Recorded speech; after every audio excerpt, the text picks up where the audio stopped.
কোথায় গেছিলি? কেন বাজারে? এত রাত অব্দি বাজারে কি হচ্ছিলি? বাজারে নাকি এক জায়গায় ভালো খাবার হয়, তাই সেলিম ভাই খেতে লেগেছিল। আমি যে তোর লেগে এখানে খাবার নিয়ে বসে আছি আর তুই বাইরে খেয়ে বেড়াসি। চাচা কি নাই ভাবে? তুই তো যেতে বললি ওর সাথে, না বললে আমি যেতাম নাকি? মায়া একদম কথা বলবি না আমার সাথে। ভালোভাবে থাকবি, বেড়াবি না, সময় মতো খেয়ে নিবি। তুই সময় মতো খাওয়া দাওয়া করবি। আমি দিন 15 পরেই চলে আসবো। ভালোভাবে যাস।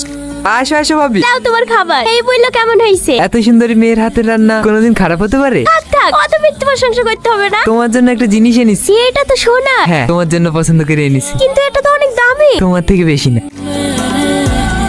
আছিস তুই? ঘরে তালা মারা কেন? এই তো বাড়ি নিতে এসছি। ঠিক আছে তাড়াতাড়ি আয়। এত সকালবেলায় তো উঠিসনি, আজ হঠাৎ কি হলো? তাড়াতাড়ি ঘুম ভেঙে গিয়েছে। তুই যে 15 দিন বাদ দিয়ে আসবো বললি। আজ এসছি বলি তোর খারাপ লাগছে নাকি? তোর কি হয়েছে বলতো? তুই কি আমাকে সন্দেহ করছিস? মায়া কি হয়েছে? আমি পোশাক নিতে এসছি, একটা ব্যাগ দে। কদিন থাকবি? 15 দিন।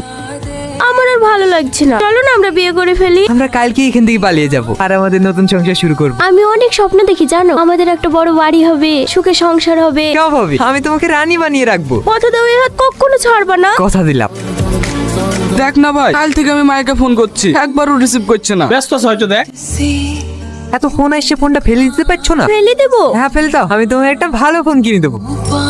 কি হয়েছে ভাই? আমার বউ মায়া কোথায় গেছে দেখিছো ভাই? কাল রাতে তো ব্যাগটা গুছিয়ে কোথায় চলে গেল? কোথায় গেছে তা জানি না। তুমি ফোনে কাকে বলছিল? তুমি বাস স্ট্যান্ডে দাঁড়াও, আমি সব গুছিয়ে নিয়ে চলে এসেছি। আজ থেকে আমরা এই বাড়িতেই থাকবো। তুমি বসো, আমি তোমার জন্য কিছু কিনে নিয়ে আসি। ঠিক আছে। আমার টাকাটা? পুরো 10 লাখ আছে। ধরো তোমরা। সেলিম কোথায়? সেলিম, সেলিম। নাগর তোকে বেচে দিয়ে গেছে রে। না, এ হতে পারে না। রোহন, রোহন, আমাকে বাঁচাও রোহন।